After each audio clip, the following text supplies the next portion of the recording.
Existe uma diferença silenciosa entre duas pessoas que fazem a mesma oração, frequentam a mesma igreja, carregam a mesma Bíblia e ainda assim vivem realidades completamente opostas.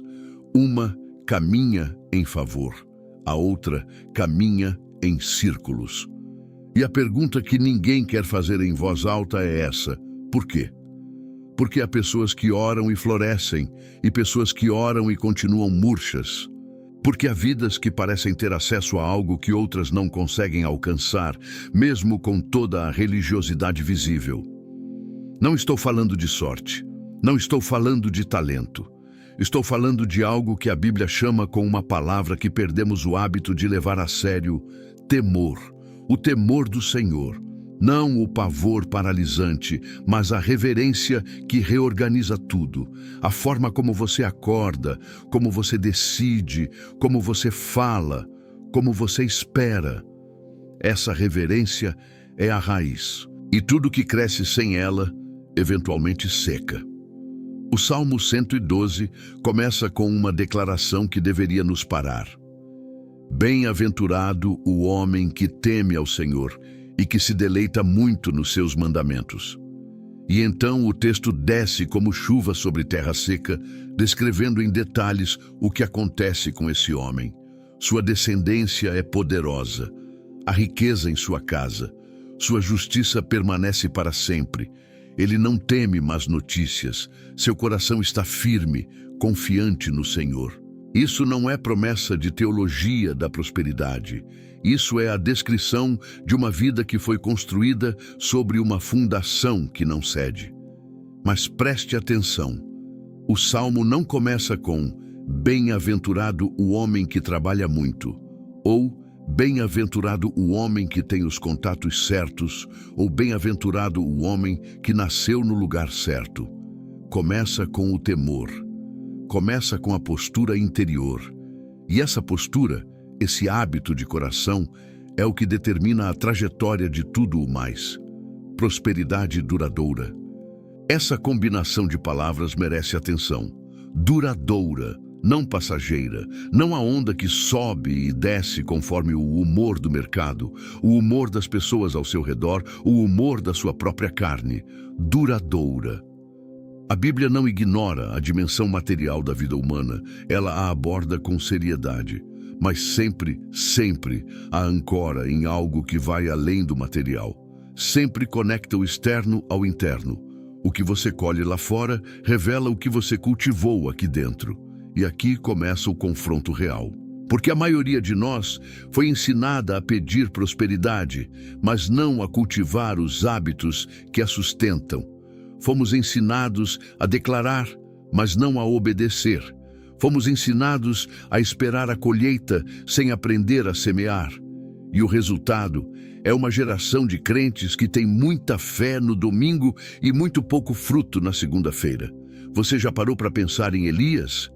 Não no Elias do fogo descendo do Carmelo. No Elias sentado debaixo da árvore de zimbro, pedindo para morrer. Basta, Senhor, tira a minha alma. Aqui está um homem que acabou de vencer a batalha espiritual mais dramática de sua geração e agora está prostrado, esgotado, sem conseguir enxergar mais nada. E o que Deus faz? Não repreende, não discursa, não entrega uma lista de hábitos espirituais. O anjo toca no ombro dele e diz: levanta-te e come, porque o caminho é muito longo para ti. Primeiro, descanso, depois, comida, depois, mais descanso. Só depois disso é que vem a palavra, a direção, o chamado.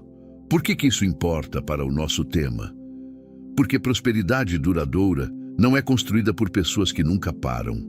É construída por pessoas que sabem quando parar, por pessoas que aprenderam a sustentar o ritmo de Deus em vez de correr no ritmo da ansiedade.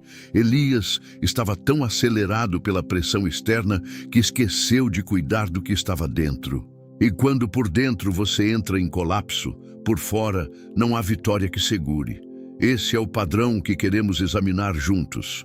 Não uma lista de dicas, não técnicas de crescimento, mas uma investigação séria, bíblica, honesta, sobre o que são os hábitos de vida que constroem o tipo de existência que Deus descreve no Salmo 112, firme, frutífera, com temor e com paz.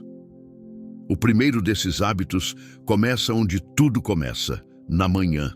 Não na manhã como ritual vazio, não no devocional como tarefa a ser cumprida, mas na manhã como postura de rendição. De manhã cedo me buscarás, diz Deus em Oséias. E Davi, no Salmo 5, diz: de manhã ouvirás a minha voz, de manhã me dirigirei a ti e aguardarei. Aguardarei.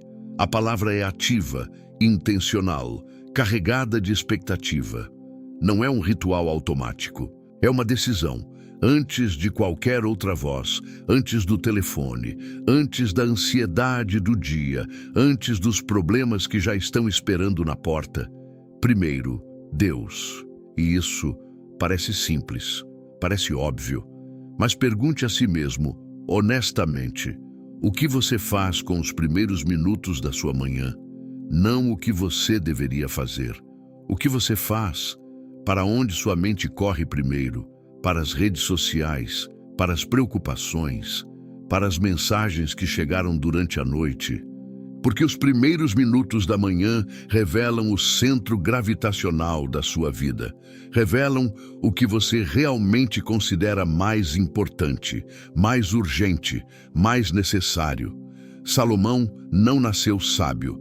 Ele pediu sabedoria e Deus se agradou da pergunta: pede o que queres que eu te dê. E Salomão, diante dessa abertura ilimitada, disse: dá ao teu servo um coração compreensivo, um coração que entende, um coração que discerne. E a resposta de Deus foi além do que Salomão pediu. Veio também riqueza, honra e longa vida. Mas note, o que veio primeiro, o que Salomão buscou primeiro, foi a sabedoria para governar bem, para viver bem, para discernir o bem do mal. Isso é o hábito da manhã no seu nível mais profundo. Não é acordar cedo para ganhar pontos com Deus. É acordar cedo reconhecendo que você precisa de Deus para navegar o que está à sua frente. É a confissão diária de dependência. E essa confissão diária, repetida dia após dia, vai formando um caráter que não é abalado por circunstâncias, porque foi ancorado em algo que não muda. A prosperidade duradoura começa aqui, não na carteira, não no currículo, no coração que, ao abrir os olhos, já sabe para onde olhar. Mas atenção, isso não é moralismo. Não estou dizendo que Deus te abençoa porque você acorda cedo. Estou dizendo que quando você posiciona sua vida na presença de Deus, antes de ser posicionado pelas pressões do mundo, você começa o dia a partir de um lugar diferente. Você começa de dentro para fora, em vez de ser constantemente empurrado de fora para dentro. E essa diferença sutil, mas decisiva, é o que separa as pessoas que apenas sobrevivem ao dia das pessoas que habitam o dia com propósito.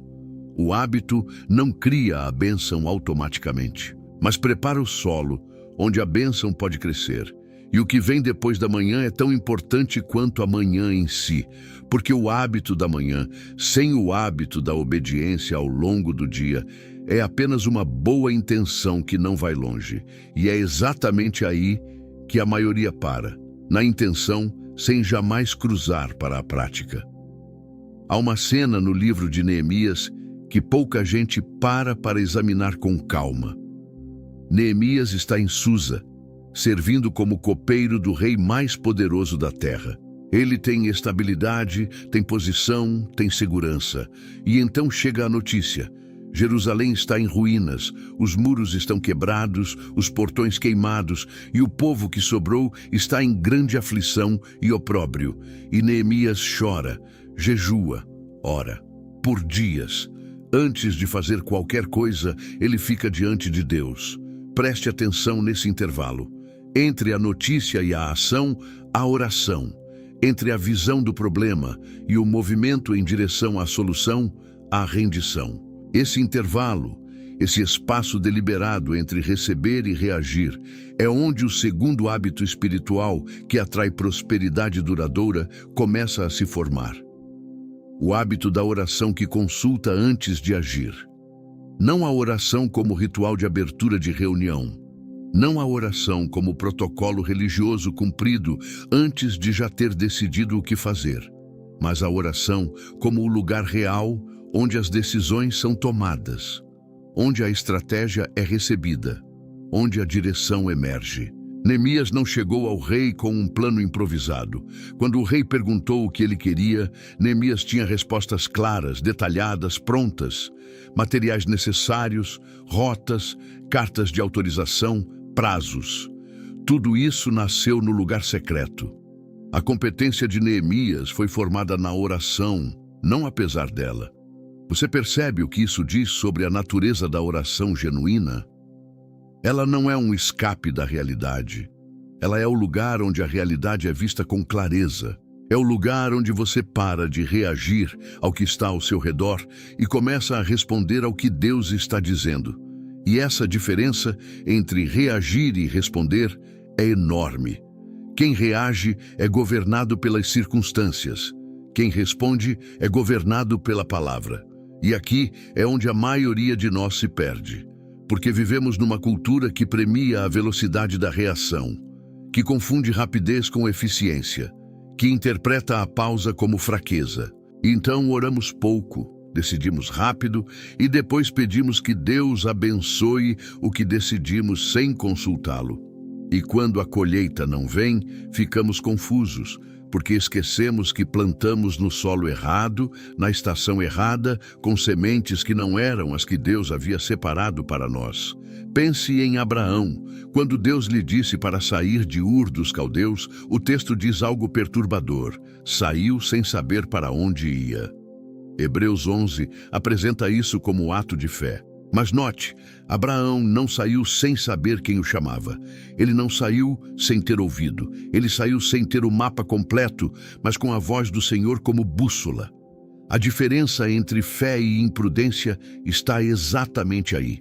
Fé é mover-se a partir da voz de Deus sem enxergar o fim. Imprudência é mover-se a partir do próprio desejo, sem consultar Deus nenhuma vez. Quantas decisões você tomou assim? Quantos movimentos foram feitos no impulso, na ansiedade, na pressão de pessoas ao seu redor, sem que você tivesse parado para ouvir? E quantas dessas decisões você está carregando hoje como peso, como consequência, como dívida? Não apenas financeira, mas emocional, relacional, espiritual. O hábito de orar antes de agir não é passividade. É a forma mais ativa de viver que existe. Porque quando você ora antes de agir, você está fazendo a coisa mais difícil que existe para a natureza humana. Você está escolhendo não confiar em si mesmo. Está escolhendo a dependência sobre a autossuficiência. E essa escolha, repetida ao longo do tempo, constrói o tipo de caráter que Provérbios 3 descreve.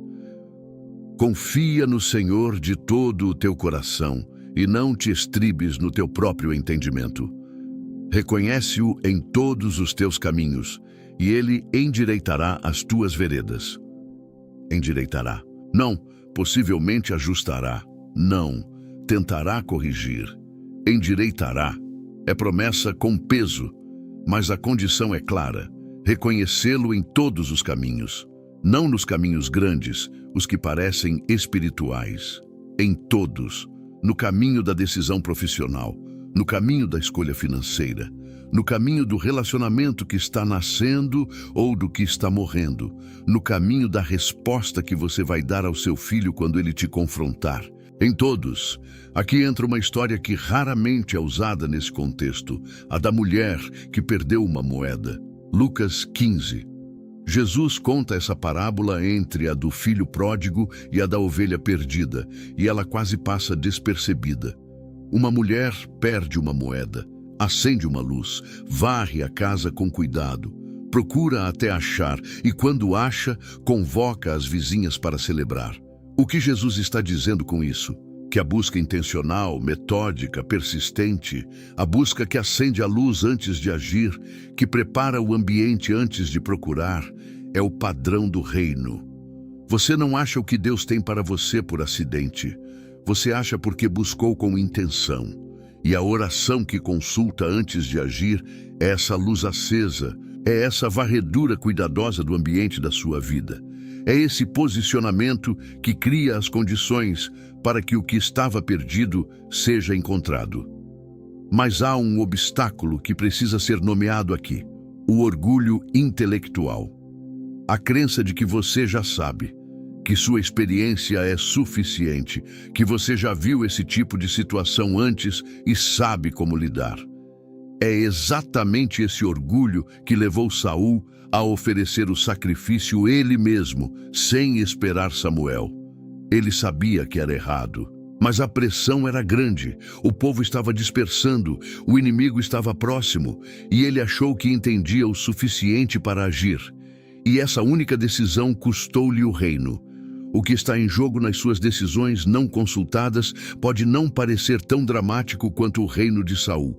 Mas para a sua vida, para a sua família, para o legado que você está construindo, é tão real quanto. E Deus, que é Pai e não juiz implacável, não quer que você pague esse preço desnecessário. Ele quer que você aprenda o hábito de parar, de respirar, de ouvir e então de mover-se com a segurança de quem sabe que não está sozinho no caminho. A prosperidade que dura é construída por decisões que foram oradas, por escolhas que passaram pela presença de Deus antes de chegarem ao mundo, por movimentos que carregam a impressão digital do Espírito, não apenas a marca do esforço humano, e isso não torna o esforço humano desnecessário, torna-o eficaz, porque esforço sem direção é fadiga, mas esforço com direção divina é colheita. Existe um texto em Deuteronômio que Moisés entrega ao povo antes de eles cruzarem o Jordão. Ele sabe que não vai entrar com eles, sabe que está falando pela última vez para uma geração que está prestes a receber tudo o que foi prometido. E no capítulo 8, ele diz algo que soa quase como um aviso de perigo. Quando tiveres comido e te fartares, e tiveres edificado boas casas e nelas habitares, e os teus rebanhos e manadas se multiplicarem, e a prata e o ouro se te multiplicarem, então o teu coração se ensoberbeça e te esqueças do Senhor, teu Deus. Moisés não estava avisando sobre o deserto, estava avisando sobre a terra prometida. O perigo não era a escassez, era a abundância sem memória, era a prosperidade sem gratidão, era o chegar e esquecer de onde veio. E ele sabia, com a profundidade de quem passou 40 anos vendo o povo de Deus oscilar entre a fé e a rebeldia, que a tendência mais profunda do coração humano não é duvidar quando as coisas estão ruins, é esquecer quando as coisas estão bem. Isso nos leva ao terceiro hábito, e talvez o mais contraintuitivo de todos, o hábito da gratidão radical, praticada especialmente quando tudo está indo bem. Não a gratidão performática, exibida no altar como prova de espiritualidade, mas a gratidão que funciona como antídoto contra o esquecimento. A gratidão que age como âncora, que mantém a alma fixada na fonte enquanto a vida ao redor se expande. Por que isso atrai prosperidade duradoura? Porque a gratidão genuína é o reconhecimento de que o que você tem não é produto exclusivo do seu esforço. É presente, é graça. E quem vive com essa consciência não desenvolve o tipo de arrogância que precede a queda. Aquela arrogância que Provérbios 16:18 descreve com precisão cirúrgica. Ao orgulho precede a ruína, e ao espírito altivo, a queda. O homem ou a mulher que mantém o hábito da gratidão não fica impermeável ao sucesso, fica protegido por ele, porque cada conquista, em vez de alimentar o ego, alimenta a adoração. Cada resultado, em vez de confirmar a autossuficiência, confirma a fidelidade de Deus. E esse estado de coração, esse estado de abertura constante para reconhecer a mão de Deus, cria o ambiente onde Deus continua operando, porque o canal não foi entupido pelo orgulho. Pense no único leproso que voltou. Lucas 17. Jesus cura 10 homens que viviam à margem, excluídos, sem toque, sem voz, sem futuro. 10 são limpos e 9 continuam caminhando. Apenas um volta. Um samaritano, duplamente marginalizado, cai aos pés de Jesus e glorifica a Deus em voz alta. E Jesus pergunta: não foram 10 os que ficaram limpos? E os outros 9, onde estão? Não era uma pergunta de reprovação religiosa. Era uma pergunta sobre o estado do coração. Porque os 9 não perderam a cura, mas perderam algo que talvez valha mais do que a cura. A proximidade com aquele que cura. Você pode receber a bênção e se afastar do Deus da bênção. Pode receber o emprego e esquecer quem abriu a porta. Pode receber a restauração do relacionamento e esquecer quem restaurou. Pode receber a saúde de volta e nunca mais mencionar aquela noite em que você clamou com desespero. E quando isso acontece, não é apenas ingratidão. É um afastamento espiritual que vai enfraquecendo as raízes da sua vida, lentamente, imperceptivelmente, até que uma ventania seja suficiente para derrubar o que parecia sólido. O hábito da gratidão, então, não é sobre sentir-se bem. É sobre manter-se consciente. É sobre sustentar, dia após dia, a memória espiritual de quem você era antes e quem Deus foi para você. Paulo, escrevendo da prisão para os filipenses, diz: em tudo dai graças. Em tudo. Não apenas nos dias bons. Não apenas quando a conta está positiva. Em tudo. Porque a gratidão em meio à dificuldade não nega a dificuldade. Ela afirma que existe um Deus que é maior do que ela. E aqui surge uma pergunta que precisa ser feita com honestidade. Quando foi a última vez que você agradeceu a Deus por algo específico? Não genérico, não protocolar, mas específico. Pelo alento que você sentiu naquela manhã difícil. Pelo relacionamento que foi restaurado quando você já não tinha mais esperança. Pela porta que se abriu quando todas as outras fecharam. Pela crise que não aconteceu. Pelo acidente que não ocorreu. Pela doença que não se desenvolveu. Essas gratidões específicas são exercícios de memória espiritual que mantêm o coração no lugar certo. Há outro ângulo desse hábito que precisa ser explorado. A gratidão expressa entre pessoas. O hábito de reconhecer o outro, de dizer obrigado com peso, não como protocolo social. De honrar quem te ajudou, quem te ensinou, quem esteve presente quando você precisava. Porque prosperidade duradoura não é construída em isolamento. Ela é construída em rede de relações que foram cuidadas, regadas, honradas. E quem não tem o hábito de honrar as pessoas ao redor vai descobrir, cedo ou tarde, que a solidão do topo é real e que o topo sem comunidade não é prosperidade, é apenas altitude. Romanos 1 descreve a trajetória de declínio de uma cultura que começa com uma frase perturbadora. Não o glorificaram como Deus, nem lhe deram graças. Ingratidão.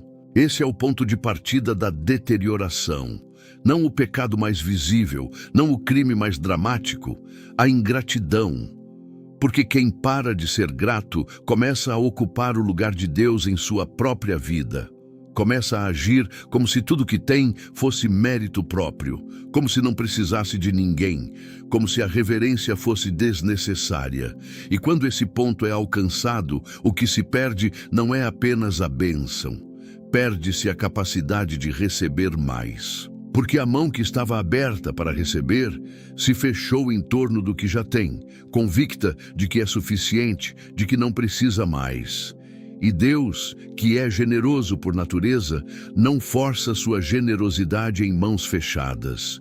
O hábito da gratidão mantém as mãos abertas, Mantenha o coração permeável, mantenha o olhar voltado para cima, mesmo quando tudo ao redor convida a olhar apenas para dentro. E essa abertura, essa postura de reconhecimento constante, é o que permite que a prosperidade que Deus oferece não apenas chegue, mas permaneça. Porque ela chegou em solo fértil, foi recebida com consciência e foi oferecida de volta como adoração. Tem um momento na vida de Josué que nunca recebeu a atenção que merece. O povo acabou de cruzar o Jordão. O milagre acabou de acontecer. As águas se abriram. As sandálias ainda estão molhadas. Canaã está à frente. E o que Deus manda fazer? Levantar pedras, 12 pedras tiradas do leito seco do rio, carregadas por 12 homens, uma para cada tribo e erguidas como memorial. Para que isso seja sinal entre vós, quando vossos filhos perguntarem amanhã: que significam estas pedras? Então lhes contareis. Antes de qualquer batalha, antes de Jericó, antes de qualquer conquista na terra prometida, antes de qualquer estratégia militar, pedras de memória. Por quê? Porque Deus sabia que as batalhas à frente seriam duras e que num momento de pressão intensa, a primeira coisa que o ser humano perde é a memória do que Deus já fez. E quem perde essa memória, perde também a coragem de confiar que Deus fará de novo. Isso nos leva ao quarto hábito, o hábito de meditar na palavra com intenção de transformação, não de informação.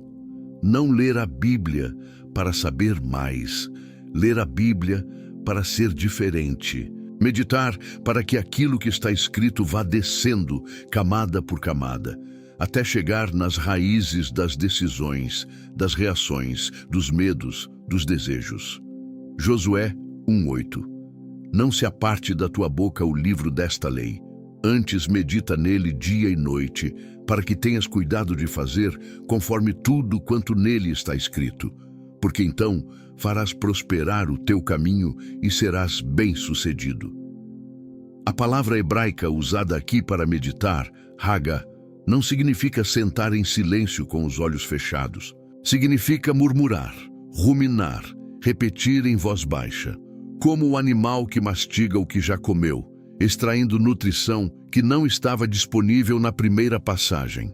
A meditação bíblica é esse processo de voltar ao texto, rodá-lo na mente, deixá-lo interagir com o que está acontecendo na sua vida, permitir que ele faça perguntas que você ainda não se fez e esperar que o Espírito ilumine o que a leitura rápida não iluminou.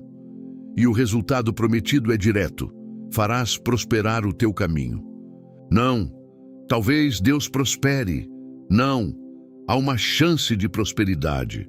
Farás prosperar. A prosperidade está conectada à meditação na palavra, não como fórmula mágica, como princípio de realidade.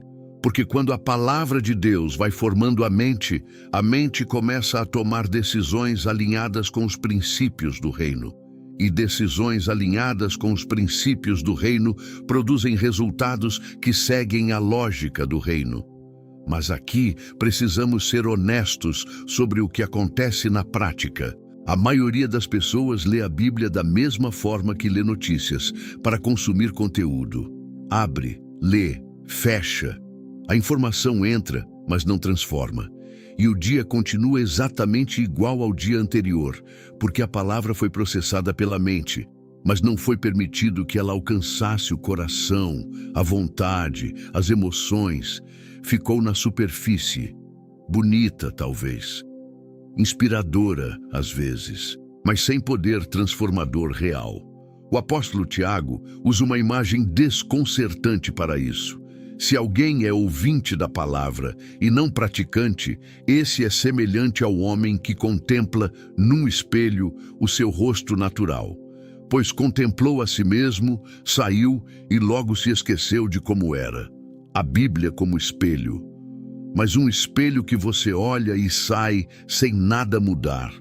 Você se viu, percebeu o que estava fora do lugar e foi embora sem ajustar nada, Quantas vezes você leu uma passagem que te confrontou sobre perdão, sobre generosidade, sobre parar de mentir para si mesmo e sentiu aquele peso breve, aquele desconforto leve, mas não fez nada com isso? Fechou o livro, abriu o telefone e em 20 minutos a impressão havia passado completamente? Isso não é meditação, isso é turismo espiritual. E turismo não transforma residência. A meditação transformadora exige algo que vai contra o instinto moderno: lentidão. Parar num texto pequeno e ficar nele. Repetir a frase, perguntar o que ela significa para hoje, perguntar o que precisaria mudar na sua vida para que ela fosse verdadeira na sua experiência. Deixar que o desconforto produzido pela palavra permaneça tempo suficiente para produzir mudança, em vez de ser dissipado rapidamente pelo próximo estímulo. Daniel tinha esse hábito. No capítulo 9, lemos algo notável. Daniel estava meditando no livro do profeta Jeremias, a profecia dos 70 anos. Ele não apenas leu, ele entendeu, ele processou. E a compreensão o levou à oração, o levou ao jejum, o levou ao arrependimento em nome do povo, o levou à intercessão. A palavra, meditada com profundidade, gerou movimento espiritual. E esse movimento espiritual abriu o que o texto chama de janela do céu, o anjo Gabriel sendo enviado enquanto Daniel ainda estava em oração. Você percebe a sequência? Meditação gerou compreensão. Compreensão gerou oração. Oração gerou resposta celestial. Não foi a leitura rápida que moveu o céu. Foi a meditação que produziu entendimento suficientemente profundo para gerar oração suficientemente real, para atrair resposta suficientemente concreta. E agora, a pergunta que precisa ser feita: qual é a sua relação atual com a palavra? Não a sua relação histórica, não o que você sentia quando era mais novo na fé, não o que você gostaria que fosse. Hoje, esta semana. Há quanto tempo você não passa um tempo real, demorado, sem pressa, com um texto das Escrituras, não para preparar uma mensagem, não para cumprir um devocional de 3 minutos, mas para ser transformado? Porque prosperidade duradoura não é construída por pessoas que sabem muitos versículos. É construída por pessoas que vivem alguns versículos com profundidade radical. É construída por pessoas cuja mente foi tão habitada pela palavra que quando a pressão vem, quando a tentação bate, quando o medo surge, o que sai não é a primeira reação da carne, mas a voz do Espírito que foi alimentado durante anos de meditação fiel. O Salmo 1 descreve essa pessoa como árvore plantada junto a ribeiros de águas.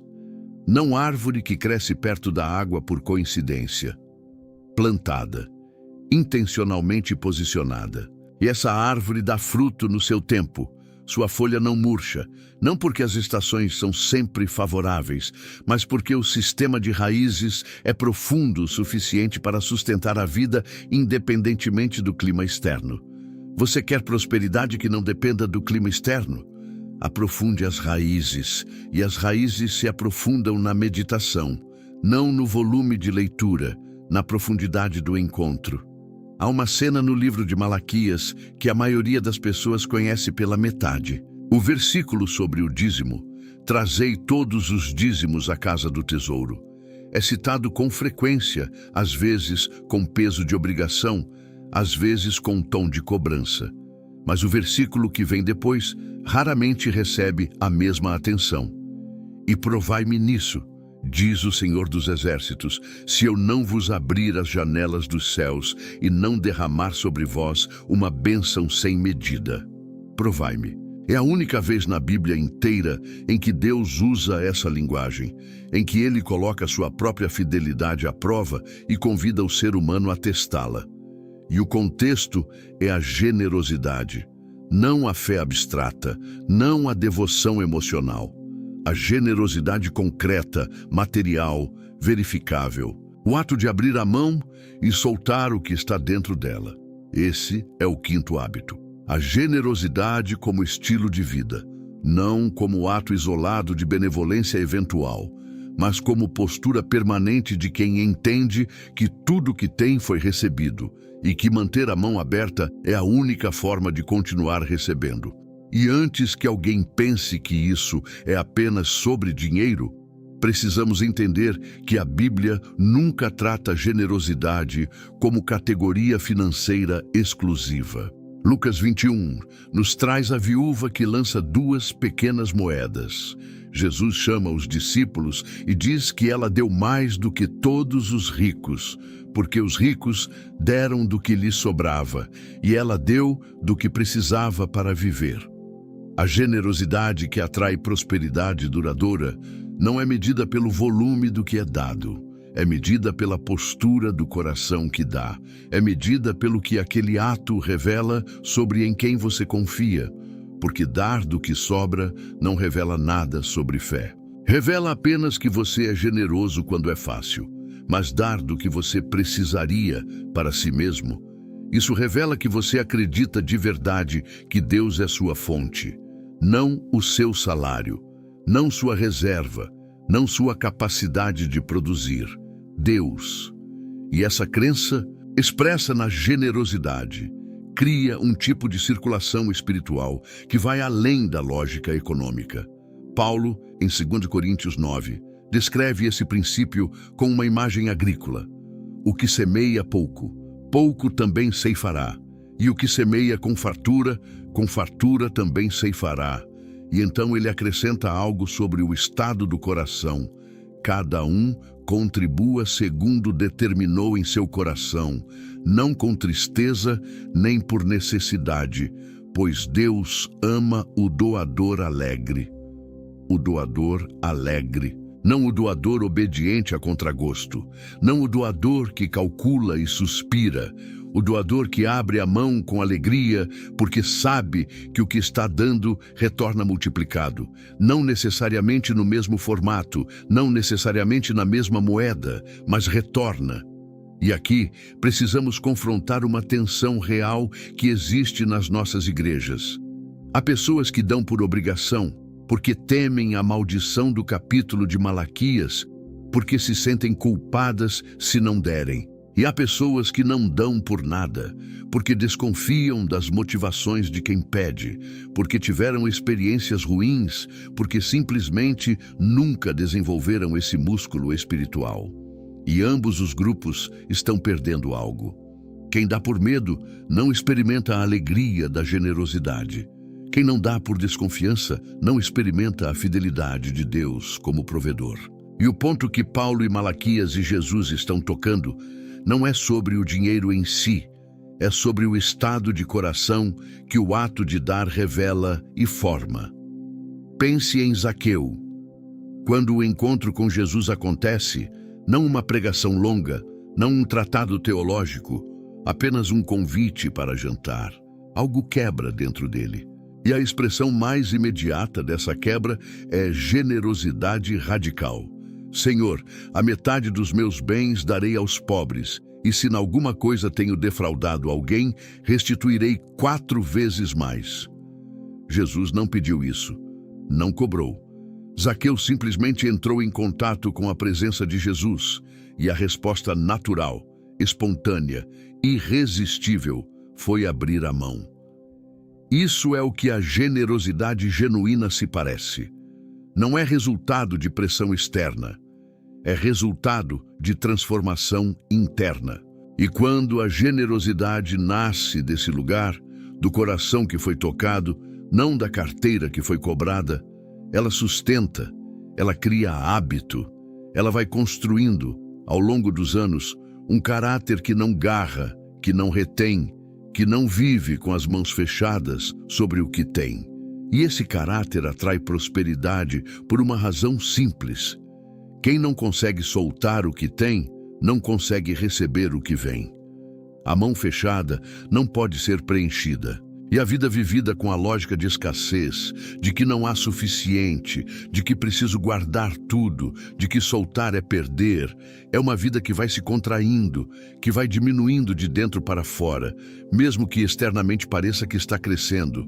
Aqui vale perguntar: sua generosidade é reativa ou proativa? Você dá quando é conveniente, quando sobra, quando alguém pede diretamente? Ou você vive com uma postura de olhos abertos, procurando ativamente onde pode contribuir, onde pode servir, onde pode aliviar um peso que não é seu, mas que você tem capacidade de carregar junto? Provérbios 11:24 diz algo que vai contra toda intuição. Há quem espalhe e ainda aumente, e há quem retenha mais do que é justo e venha a empobrecer. Quem espalha, aumenta. Quem retém, empobrece. Não é lógica humana, é lógica do reino. E o hábito da generosidade é o hábito de escolher viver segundo essa lógica todos os dias, em cada oportunidade, não esperando o momento grandioso para dar, mas encontrando no ordinário do dia a ocasião para abrir a mão. Essa abertura, esse estado permanente de disponibilidade generosa, é o que cria ao redor da sua vida um ambiente de bênção que não se instala por acidente, que foi cultivado, que foi escolhido, que foi praticado até se tornar não uma obrigação, mas uma expressão natural de quem você se tornou. Existe um homem no Antigo Testamento que pouquíssimas pessoas conhecem pelo nome: Obed-Edom. Ele aparece por apenas um momento em 2 Samuel 6. E esse momento dura 3 meses. Davi estava tentando trazer a Arca da Aliança para Jerusalém, e no caminho acontece um julgamento que paralisa tudo. Uzá morre por tocar a arca sem autorização. O medo se instala. Davi recua. Então toma uma decisão que parece estranha. Deposita a arca na casa de Obed-Edom, o gitita, enquanto decide o que fazer. Por 3 meses, a arca, a presença manifesta de Deus, fica na casa desse homem. E o texto diz simplesmente: o Senhor abençoou a Obed-Edom e a toda a sua casa. Quando Davi ouve isso, volta para buscar a arca. Mas repare, Obed-Edom não fez nada extraordinário, não pregou, não jejuou, não declarou. Ele simplesmente recebeu a presença de Deus em sua casa e tratou essa presença com reverência. E isso foi suficiente para transformar tudo ao redor dele. Esse é o eixo do 6º hábito, e talvez o mais profundo de todos. O hábito de cultivar a presença de Deus como prioridade real da vida doméstica, não apenas da vida religiosa. Não a presença de Deus como tema de louvor no domingo, mas a presença de Deus como realidade cultivada na segunda-feira cedo, na conversa com o cônjuge na quarta-feira à noite, na decisão tomada em silêncio na quinta-feira de manhã, no momento de conflito com um filho na sexta-feira que poderia virar grito e virou conversa porque você havia estado com Deus antes. Há uma distinção que Moisés fez com Deus que deveria nos assombrar mais do que assombra. Quando Deus disse que enviaria um anjo na frente do povo, mas que ele mesmo não iria, para não consumi-los no caminho, Moisés respondeu: se a tua presença não for conosco, não nos faças subir daqui. Não. Tudo bem, contanto que a terra prometida seja boa. Não, se você mandar um anjo forte, dá para funcionar. A presença ou nada. Porque Moisés havia aprendido que chegar à terra prometida sem a presença de Deus não era bênção, era apenas destino geográfico sem vida. Quantos de nós chegamos a lugares que queríamos alcançar, o emprego, o relacionamento, o nível financeiro, o reconhecimento, e descobrimos que o lugar estava vazio por dentro porque a presença de Deus não foi levada junto? Porque a corrida para chegar foi tão intensa que não houve tempo para cultivar aquilo que dá significado ao chegar. O hábito de cultivar a presença de Deus exige silêncio deliberado. E silêncio, na cultura atual, é subversivo. É um ato político contra a ditadura do ruído. Porque o mundo ao nosso redor não quer que você fique em silêncio. Quer que você consuma, reaja, comente, compartilhe, se posicione.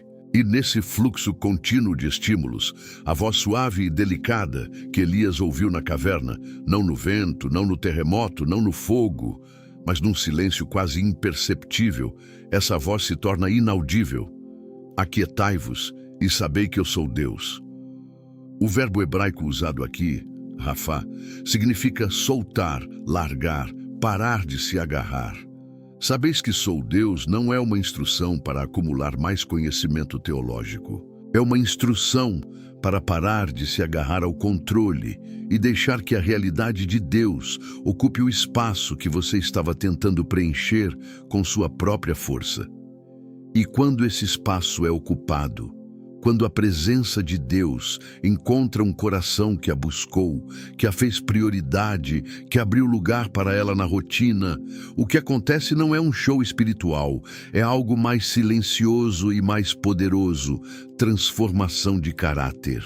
O fruto do Espírito começa a crescer, não porque você se esforçou para ser mais paciente ou mais gentil, mas porque você ficou tanto tempo na presença daquele que é a fonte da paciência e da gentileza que essas qualidades foram sendo transferidas. É o princípio da intimidade. Você se torna semelhante àquilo com que passa tempo.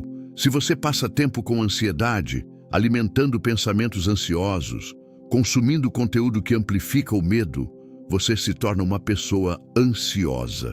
Se você passa tempo com amargura, relendo ofensas, narrando injustiças, você se torna uma pessoa amarga.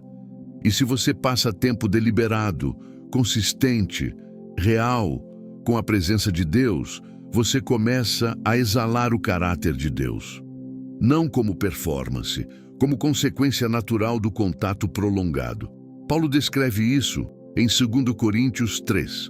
Todos nós, com o rosto descoberto, contemplando como por espelho a glória do Senhor, somos transformados de glória em glória na mesma imagem. Contemplando. O processo de transformação começa na contemplação. E contemplação é o que acontece quando você cultiva a presença, não a presença ruidosa, agitada, cheia de agenda, mas a presença que simplesmente fica, que olha, que aguarda. E essa transformação de caráter, de pessoa ansiosa para pessoa de paz, de pessoa reativa para pessoa responsiva, de pessoa fechada para pessoa generosa, de pessoa orgulhosa para pessoa humilde. Essa transformação é o que sustenta toda a prosperidade real. Porque você pode receber bênção com um caráter não transformado e destruir a bênção com o mesmo caráter que a destruiu antes. Mas com caráter transformado pela presença de Deus, você se torna alguém que consegue carregar bênção sem ser esmagado por ela, que consegue gerenciar expansão sem perder o centro. A casa de Obed-Edom floresceu não por estratégia, floresceu porque havia presença. E a vida que floresce de forma sustentável é a vida que, antes de buscar qualquer outra coisa, busca isso. A presença de Deus como realidade cotidiana, não como experiência de fim de semana. Onde está a arca na sua casa? Não metaforicamente, praticamente. Qual é o lugar, o tempo, a rotina que você reservou para que a presença de Deus seja cultivada onde você vive? Porque a resposta a essa pergunta diz mais sobre o futuro da sua vida do que qualquer planejamento financeiro, qualquer estratégia profissional, qualquer decisão de investimento. A presença de Deus é o único recurso que, quando bem cultivado, multiplica todos os outros. Chegamos ao ponto mais silencioso e mais poderoso desta mensagem. Não porque o que foi dito antes era menos importante. Cada hábito que examinamos carrega peso real, bíblico, verificável. Mas porque o que vamos ver agora é o que sustenta todos os outros. É o solo debaixo do solo. É a raiz das raízes. Há uma carta que Paulo escreveu a uma comunidade que estava se desfazendo por dentro. Os filipenses eram amados por ele. A única igreja da qual ele aceitava apoio financeiro sem constrangimento. Mas havia tensão, havia divisão, Havia aquela fratura silenciosa que acontece quando pessoas com fé genuína começam a disputar protagonismo, a fazer da comunidade um espelho para si mesmas em vez de uma janela para Deus. E Paulo, escrevendo de dentro de uma prisão romana, diz algo que deveria ser lido em voz alta pelo menos uma vez por semana. Aprendi a estar contente em qualquer estado em que me encontre. Aprendi. Não recebi como dom sobrenatural. Não aconteceu naturalmente. Aprendi. O contentamento é um hábito adquirido, o sétimo e mais profundo dos hábitos que estamos examinando. Não resignação, não passividade, não indiferença ao que acontece, mas uma estabilidade interior que não é determinada pelas circunstâncias externas, porque foi construída sobre algo que as circunstâncias não alcançam. E aqui precisamos ser muito precisos, porque esse hábito é o mais mal compreendido dos 7. Contentamento bíblico não é conformismo com injustiça. Não é aceitar passivamente o que Deus não aceitaria. Não é desistir de crer por bênçãos maiores, por expansão, por crescimento.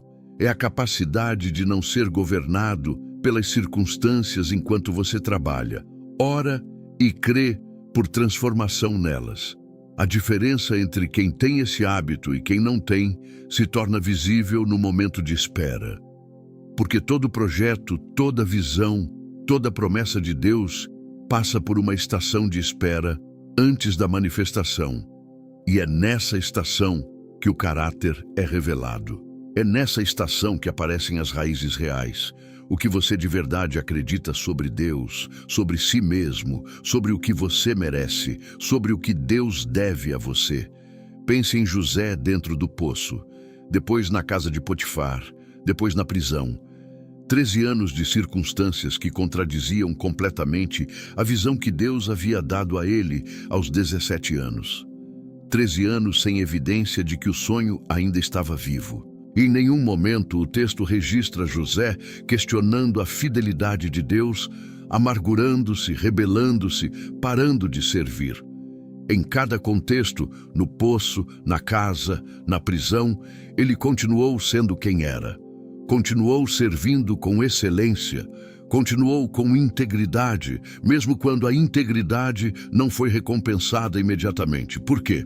Porque o contentamento que Paulo descreve, esse aprendizado de estar bem em qualquer estado, é exatamente o que permite que você continue sendo você mesmo quando as circunstâncias tentam te redefinir. É o que impede que a prisão te transforme num prisioneiro por dentro. É o que impede que a escassez te transforme numa pessoa de espírito mesquinho.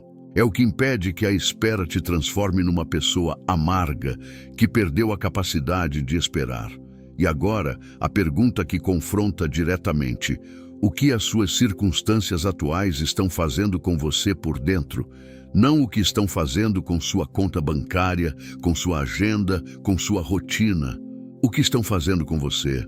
Você está se tornando uma pessoa mais generosa, mais humilde, mais confiante em Deus na espera? Ou está se tornando mais fechado, mais ressentido, mais controlador, mais desesperado? Porque a prosperidade duradoura que a Bíblia descreve não é apenas externa. É a prosperidade de uma alma que foi forjada na fidelidade, que aprendeu a confiar quando não havia evidência visível, que desenvolveu o tipo de profundidade interior que não é devastada pelo fracasso nem corrompida pelo sucesso. É a prosperidade que Salmo 84 descreve como o homem cuja força está em Deus, que passando pelo vale do choro o transforma em fonte, não porque nega o sofrimento, mas porque carrega dentro de si um recurso que o sofrimento não consegue secar. E então chegamos ao clímax desta palavra, porque tudo que foi dito, o hábito da manhã, da oração que consulta, da gratidão radical, da meditação transformadora, da generosidade como estilo de vida, do cultivo da presença de Deus e agora o contentamento que sustenta tudo. Tudo isso converge para um único ponto. O tipo de vida que esses hábitos constroem não é uma vida de facilidade. é uma vida de fundação. Jesus termina o Sermão do Monte com a imagem do homem que edificou sobre o rochedo. Chuva desceu, enchentes vieram, ventos sopraram, e a casa não caiu, não porque as tempestades não foram reais, não porque o vento foi mais suave, mas porque a fundação era sólida. E a diferença entre o que caiu e o que ficou de pé não era a aparência exterior das casas, era o que estava embaixo, invisível, enterrado, construído antes que qualquer tempestade chegasse. Os hábitos espirituais que examinamos não são sobre aparecer melhor. São sobre ficar de pé quando o que não tem fundação cair. São sobre ter raízes que sustentam a árvore quando o inverno vem. São sobre construir, dia após dia, manhã após manhã, decisão após decisão, uma vida que Deus pode confiar com prosperidade real, porque a prosperidade não vai destruir quem você se tornou. Porque esse é o paradoxo mais bonito da economia do reino. Deus não retém prosperidade dos que ele não pode confiar com ela, mas ele forma pacientemente pessoas que conseguem carregá-la. E essa formação acontece exatamente nos hábitos, nas escolhas repetidas, invisíveis, não aplaudidas, feitas no silêncio da sua manhã, no lugar secreto da sua oração, na abertura da sua mão, antes que houvesse qualquer razão visível para abri-la. Você está sendo formado agora. A questão não é se, a questão é para quê. Cada dia sem esses hábitos é um dia em que outra formação está acontecendo. A formação do medo, do orgulho, da autossuficiência, da ingratidão, da pressa que nunca houve, da mão fechada que nunca recebe. E cada dia com esses hábitos é um dia a mais de fundação, um dia a mais de raiz, um dia a mais de semear o que você quer colher, não apenas amanhã, mas daqui a 10, 20, 30 anos.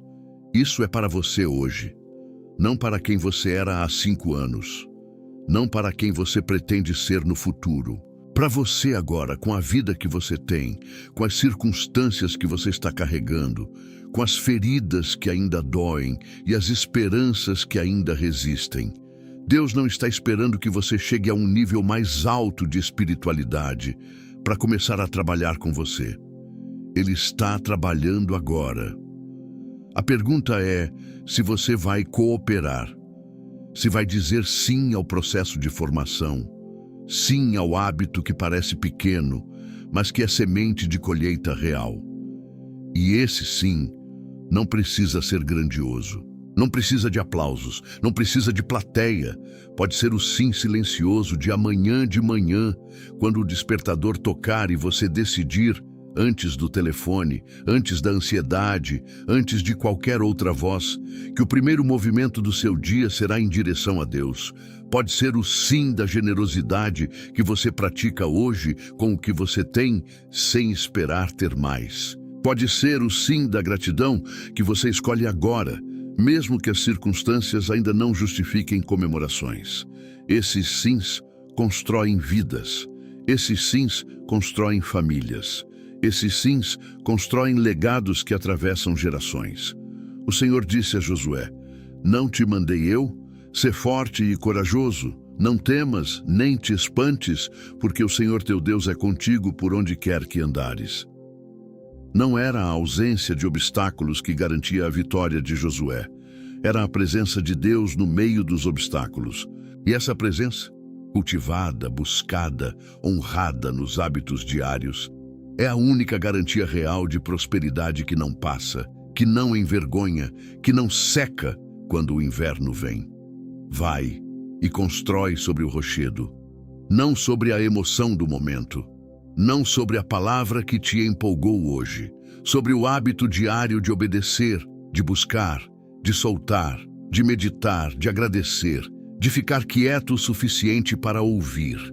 Sobre isso, sobre esse solo invisível que ninguém vê, mas que sustenta tudo que aparece.